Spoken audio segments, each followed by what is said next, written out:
we're going to learn to make this adorable hoodie. It's by Spud and Chloë, and it's called the Honeybear Hoodie, and it's made using their outer yarn. And we can go ahead and cut away to a photo here of the sweater on a real baby. It's very cute. If you'd like your copy of the pattern to follow along and your yarn, I'll give you a link here on screen, and if you're watching this on YouTube, all the links to everything you see will be in the video description field below. This pattern is sized, has 3 sizes, from 0 to 12 months, and it's an advanced beginner pattern, meaning that if you are comfortable with knitting and purling and basic increases and decreases, I'm going to show you everything else you need to do to, the other techniques you need to use to make this sweater. It's also a good first sweater if you're just starting to get into garment knitting, and it's a top-down raglan style, which means which is a style that's used in a lot of different sweaters in all sizes, all different looks. And once you learn the basic techniques of a top-down raglan, you pretty much have everything you need to move on to all these other patterns that are available.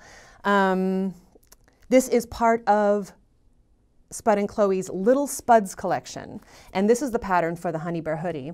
But they also have 4 other patterns, all very cute. Really well-written patterns with great instructions. This pattern actually comes with, the Honeybear hoodie comes with 2 patterns. The hoodie and these little sweetie socks in the coordinated yarns. Well, let me show you the different yarns here. We have, the sock yarn is called Stripey Fine, and it's a wool and silk blend. And it comes in 7 different colors that coordinate really well with the outer yarn, the bulky yarn used in the sweater. These 2 actually coordinate very well together.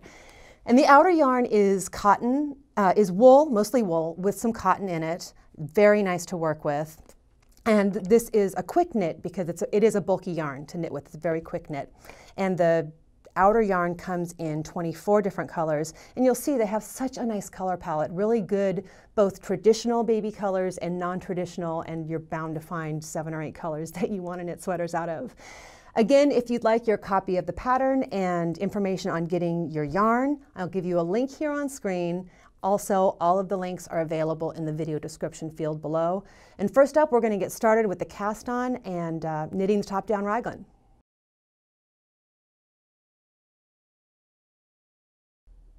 You've got your pattern and you've got your yarn and you're ready to cast on for this adorable sweater. I want to run through the basic construction of a top-down raglan because, like I said, once you knit one top-down raglan sweater, you pretty much have the techniques down to knit any top-down raglan sweater. And a lot of sweaters are styled like this. Even store-bought sweaters are styled like this. So let's take a close-up of the little sweater and we can talk about how this is all put together. Okay.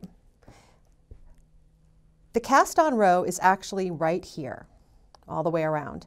And we increase at 4 points, here, here, and here, and here, the same spots on the back.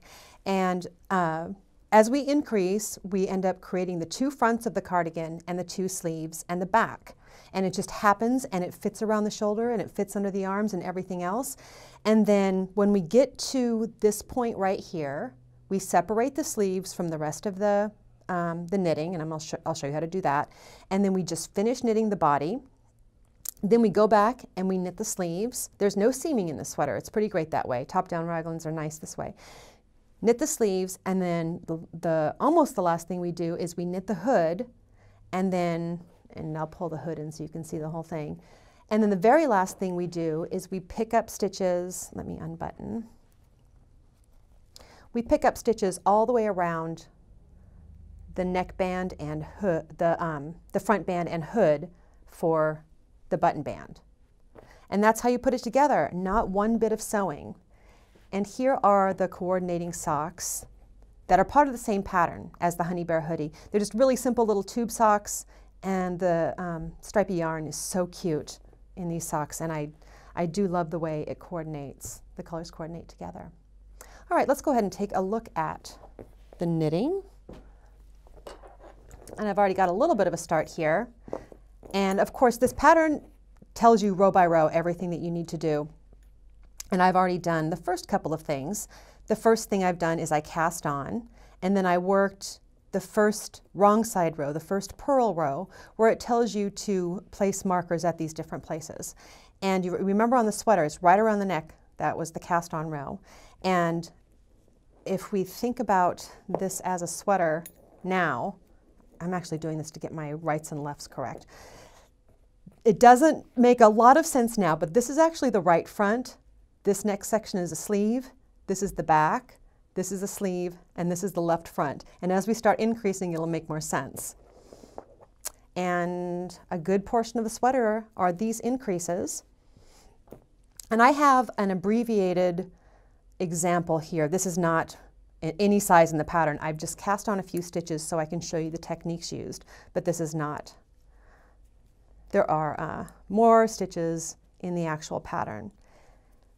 So on a right side row, you knit up to 1 stitch before the marker and you work an increase. And in this case, it's a KFB or knit front back, which means you knit the stitch normally, but you leave the stitch on the left needle. Swing the tip of your needle around to the back loop of the stitch, knit it, and then pull the old stitch off the left needle. Then you slip the marker and do the same thing, KFB, on the next stitch. I'll go through that more slowly in just a moment here. Then you knit up to 1 stitch before the next marker. We're going to do it to every marker. KFB, you knit the stitch normally, swing the tip of your needle around to the back loop of the stitch, knit it, then pull the old stitch off the left needle, slip the marker, and another KFB.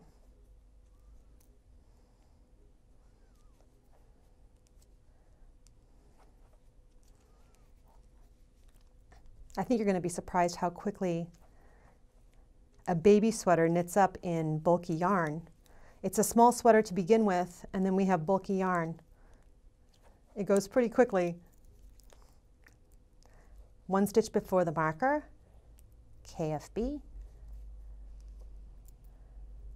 slip the marker, KFB,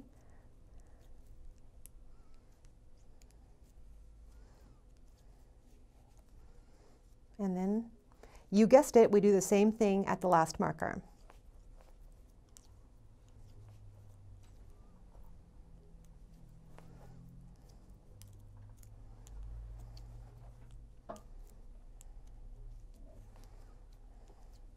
And then knit to the end.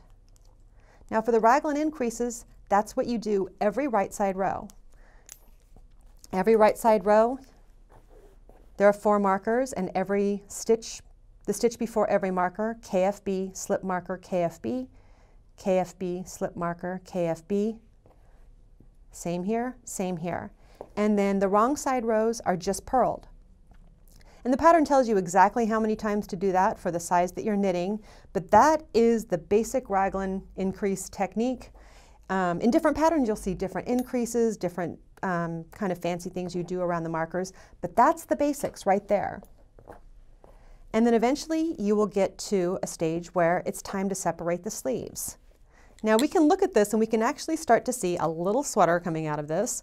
We have the 2 fronts here and here, and the sleeves, and then the back of the sweater here, and the increases that we've done are lining up like this.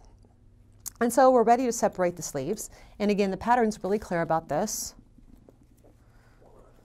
I actually need to get a tapestry needle.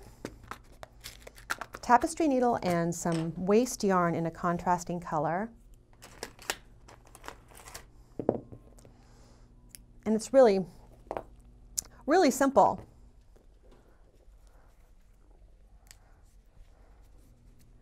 You're going to knit up to the first marker, because remember we're knitting, this is actually the left front here, and then the stitches between the first and second marker are the sleeve, and those are the ones we want to reserve.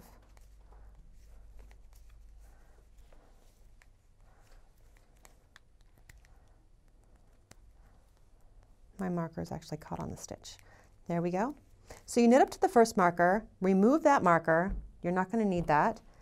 Take some scrap yarn in a different color than you're knitting with. It'll help.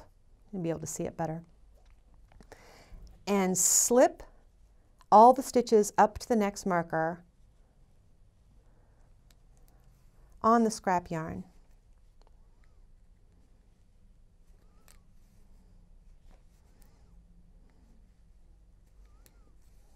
Okay, then you can remove the next marker. And even though this is mostly wool yarn, I always like to tie a little bit of a knot. As goodness knows, I don't want a dog to get a hold of that yarn and pull it out and expose those stitches. Just a safety measure I like to do. Okay, so this is where we are now. Our working yarn is coming out of the last stitch that we knit, and we have all of these stitches held on the scrap yarn. We want to cast on one stitch to fill this gap of these stitches that we've just taken out. And we're going to do that using the backwards loop cast on. To do the backwards loop cast on, you put your thumb on the yarn like this, flip it, and slip that needle, slip the right needle into the loop on your thumb and tighten it up. Let me show you that again. It's just a twisted little loop. It's not a really sturdy cast on stitch, but it absolutely does the trick for this purpose. Your thumb's on the yarn, flip it, put the needle into that loop in your thumb and tighten it up. You've just cast on one stitch.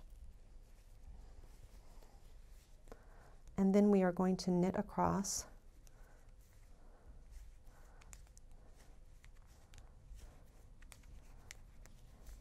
to the next sleeve. I can show you this one more time.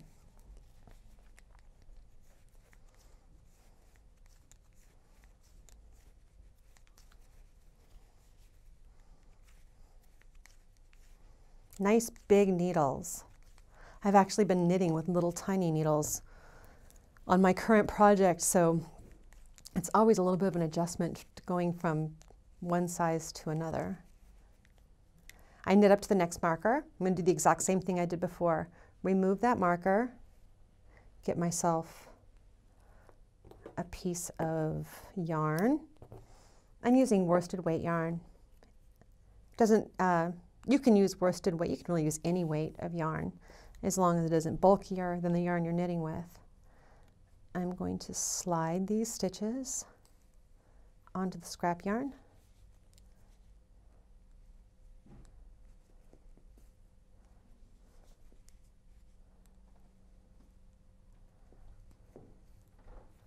And remove that last marker. Again, I'll do the safety measure of tying a little knot in the waste yarn and do the backwards loop cast on for one stitch.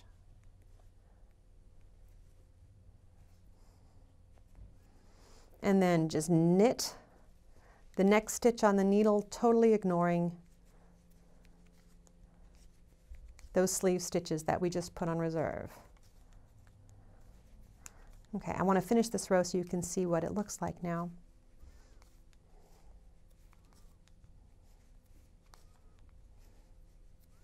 Okay.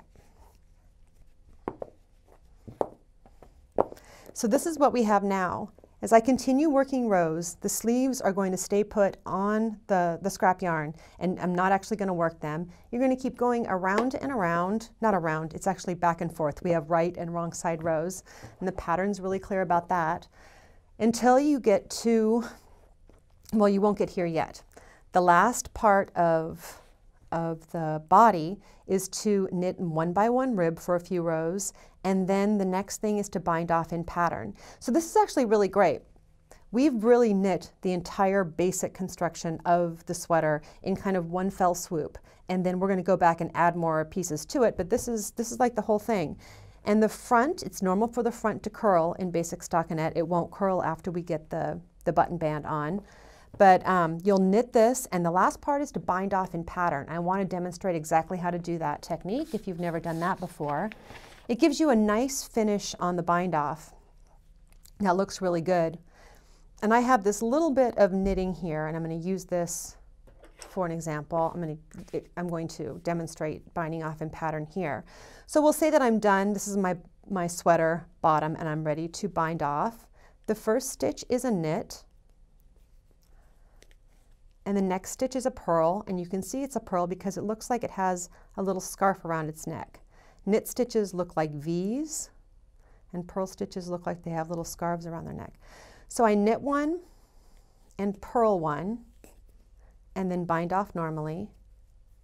And the next stitch is a knit, so I knit one and bind off normally, yarn forward to purl one, bind off normally.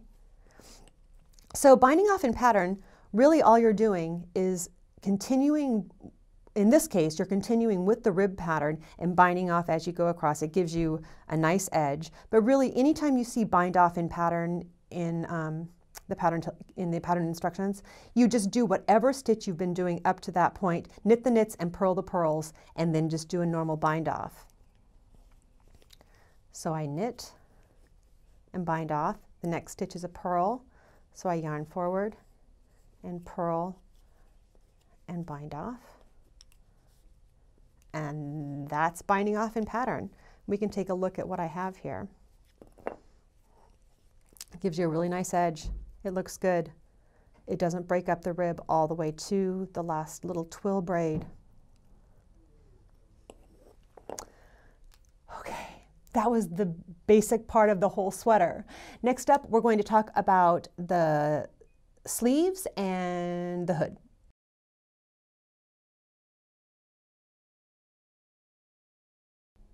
We are ready to start attaching things to our little basic sweater form, and the first thing we're going to do is knit the sleeves. So let's get right to it.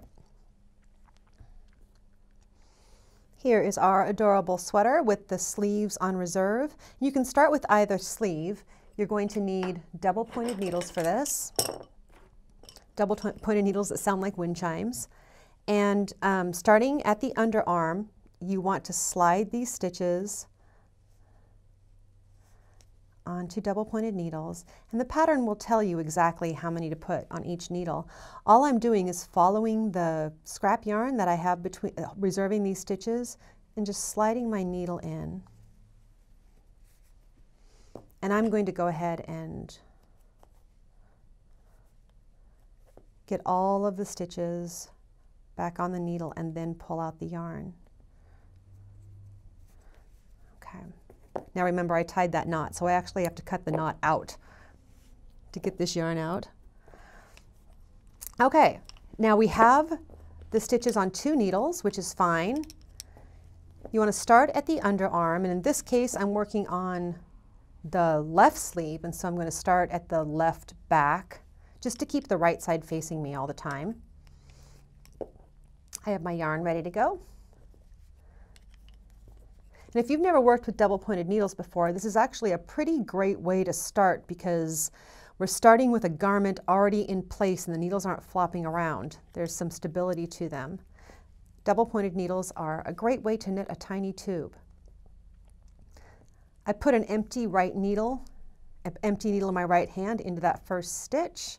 I'm going to fold over my yarn, leaving about a 6-inch tail, and put that loop around the needle and pull it through. And I'm going to knit across the rest of the stitches on this needle.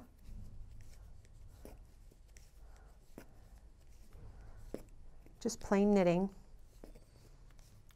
And when you're working with double pointed needles and you run out of stitches on one needle, you'll have an empty needle in your left hand. Put that needle into your right hand and move on to the next stitch with an empty needle in your right hand and a new needle of stitches in your left. And once you get finished with that needle, we're actually going to pick up and knit, abbreviated PU and K. Pick up and knit some stitches in this underarm gap here. And this is a really normal part of raglan sweaters to do this, and so it's good to get good at this part. The ultimate goal here is to pick up stitches where it's not going to leave a big gap. And you can try it a couple of times. I know that this is the very center, and so I kind of want to space things out, maybe here, here, and here. And this is what I always do. I put my needle in under a couple of strands, wrap the needle and pull it through, and then I take a look at it. There's a little bit of a hole there. It's not too bad. I'm going to try a different spot. Wrap the needle, empty needle in my right hand. Wrap the needle and pull it through and take a look. That looks good. I don't see a hole there at all. And then I'm going to pick up one in the very center. And that looks good. And then I have one more to pick up over here on this side. I can see if I went there, that would leave a hole. I'm going to try it here. That looks good. And then I always like to tie a knot with my working yarn and the tail that I had there. That will help close up any gaps. I get emails all the time from people saying, help, I know I've messed something up. There's a gap under the arm in my top-down raglan sweater. I'm going to show you how to correct that, but it's anytime you're changing direction in knitting like that, that can happen. Now, if you've never used double-pointed needles before, you're all set up. Again, empty needle in your right hand. Your working yarn is always, the next stitch you want to work is always to the left of your working yarn. So this is my first stitch.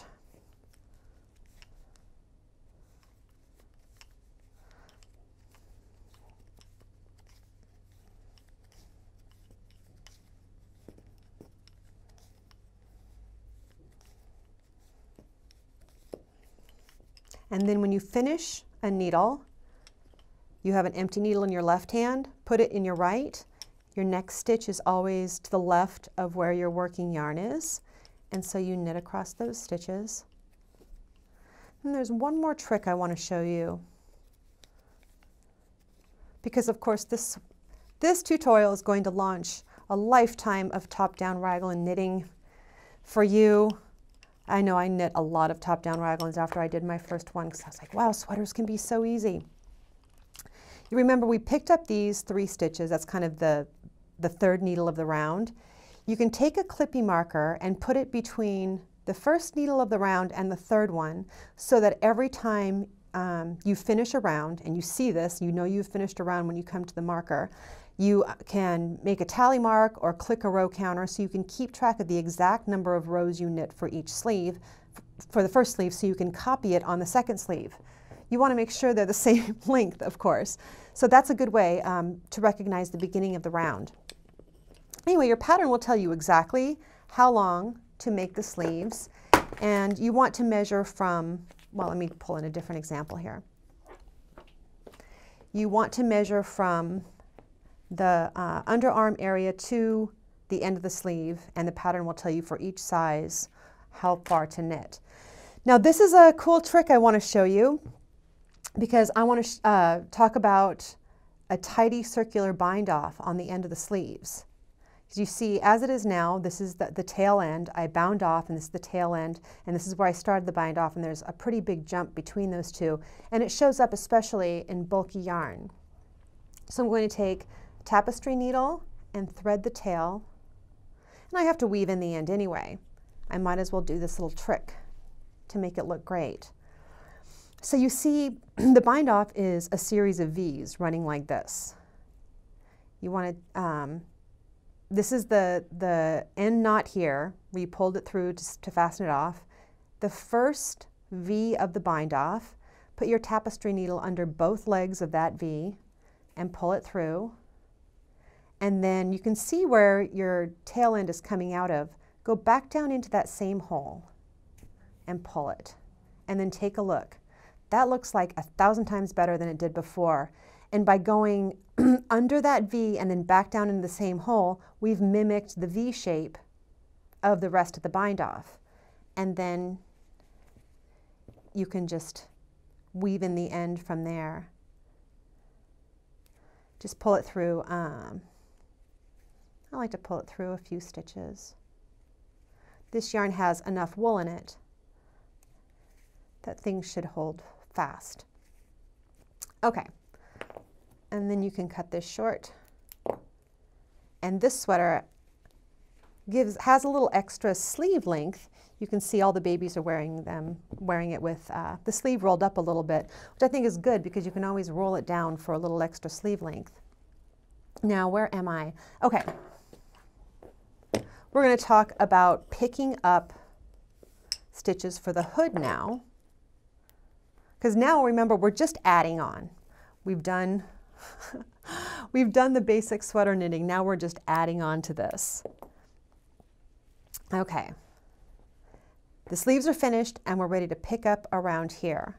So you're going to start with the back of the sweater facing you, and the pattern is actually going to tell you how many to pick up to the center back. It depends on the size you're knitting. How many to pick up and knit to the center back, and then the rest the edge.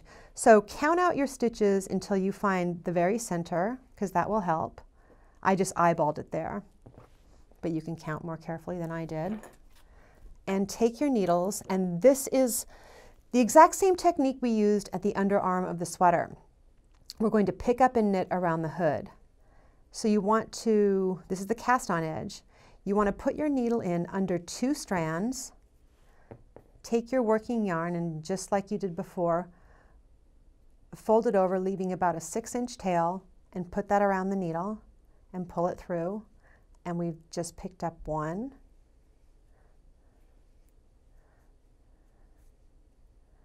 And this is what you're going to do under 2 strands. Wrap it and pull it through. It's like knitting with 1 needle. And if at any point you want to see how it looks, just pull up on the needle and take a look. You should have an even row of stitches below the ones that you've picked up. You know that you're doing it going straight across.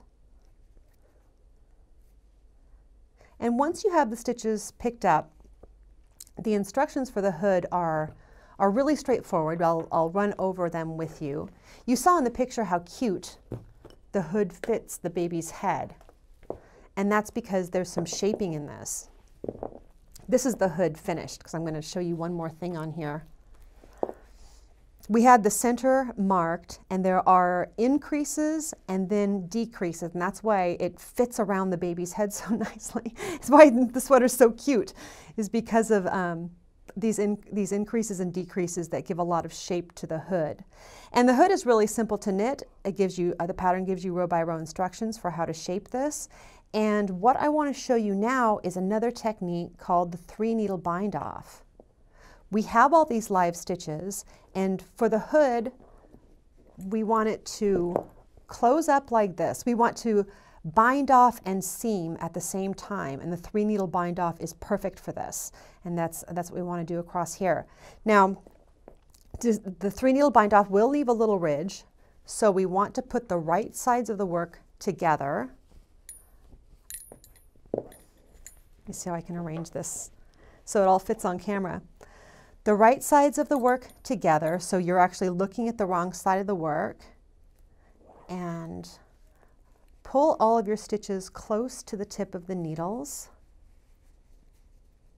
And I had the halfway point marked for, so you wouldn't have to watch me count, but you can certainly count, and then you just have extra cord hanging out and all the stitches are close here. You'll need a 3rd needle. One of your DPNs works really well for this. And this is what we're going to do. We're going to, well, let me just show you. Put your needle through the first stitch as if to knit, and through the second stitch as if to knit. Wrap the yarn, pull it through one, and then the other, and pull those stitches off. We're going to do this again until we get 2 stitches on the right needle. And once you have 2 stitches on the right needle, you can bind off. You put, I always like to use the back needle into the second stitch and pull it over the first, just like a normal bind off. So through the front, through the back, wrap, pull through one and then the other, pull those stitches off the needles, and bind off.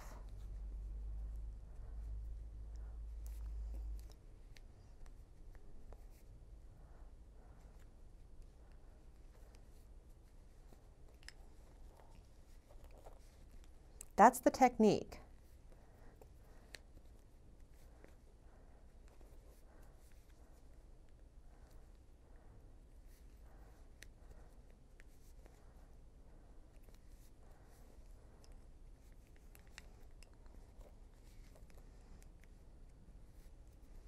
I'm going to go ahead and speed through this because you see the technique. I want to show you the end results.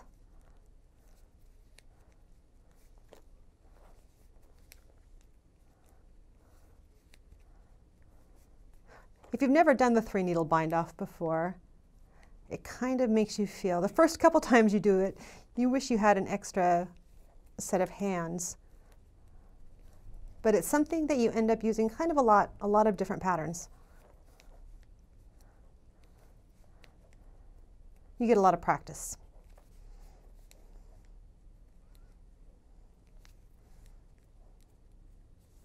Okay, I've bound off the last one.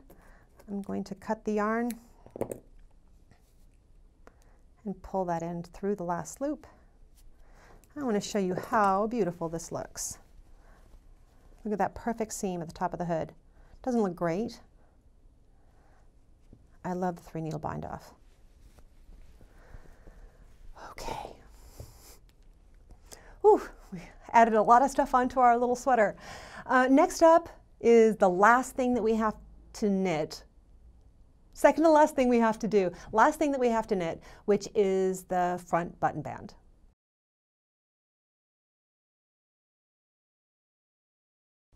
The last thing to knit on the Honeybear hoodie is the front button band. And we're going to pick up stitches just like we did under the arms and just like we did for the hood. It's a technique you should be familiar with by now, but of course I'm going to walk through it with you. Let's go ahead and take a look at the finished sweater. Of course, this one's all finished and blocked and everything, but we have buttonholes here in the front button band, and we're going to work those right into the button band and then attach the buttons last. Let's go ahead and take a look at our work in progress.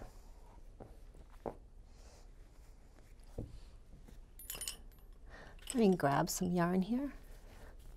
Just like we did for the hood and under the arms, we picked up and knit. We're going to start at the right front of the sweater, at this part right here, and pick up stitches. And when you're picking up stitches on a front button band, you want to get your first one right in there as close to the corner as you can. I'm going to try that. A nice thing about picking up stitches too is if it doesn't, you pick something up, it doesn't look quite right, it is so easy just to drop that stitch.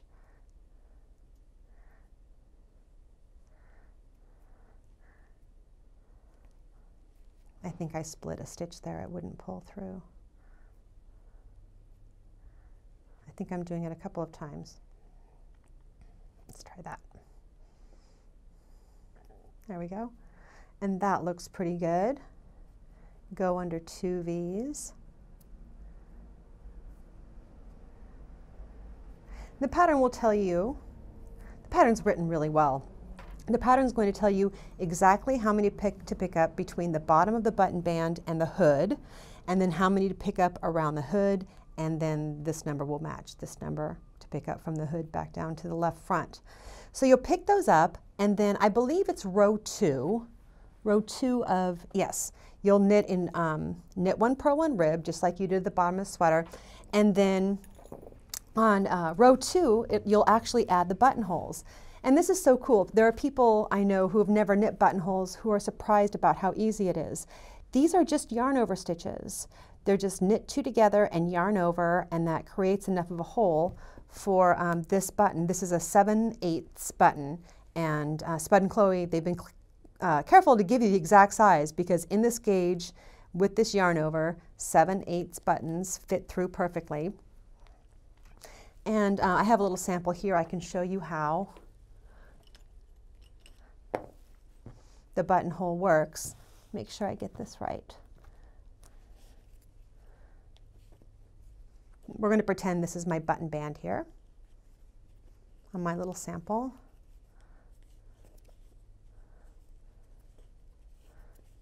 Okay. You'll follow the directions to knit up to where the button band is supposed to happen, and then you're going to yarn over. And that just means pulling the yarn forward between the 2 stitches and kind of over the needle a little bit. And then you're going to knit the next 2 stitches together. And we'll talk about what just happened here. I got up to the spot where I needed to make the buttonhole. I yarned over, and you can see there's a big hole under that yarn over stitch because it's not a real stitch. Big hole, and that's actually what's making the buttonhole. But because the yarn over is here, because it exists, I increased 1 stitch, so I knit 2 together to decrease so my stitch count stays the same. And there are 2 buttons, so you'll knit up to where the next buttonhole belongs, and you will yarn over. And if you're a continental knitter, you'll yarn over, and I know a lot of continental knitters like to hang on to that yarn over with their right index finger as they work the next stitch. I'm going back to the way I like to knit, which is knit 2 together. And you see these big holes are your buttonholes. And you'll bind off all the way around, and then the last thing you'll do, well, actually I didn't add the buttons until after I blocked the sweater. You can of course add them before if you fasten the buttons well enough.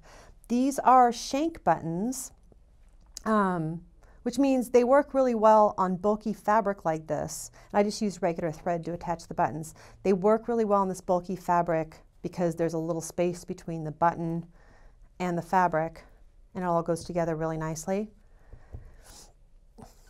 You are done knitting the whole sweater. And the last thing, of course, that you'll want to do is to wash and block the sweater.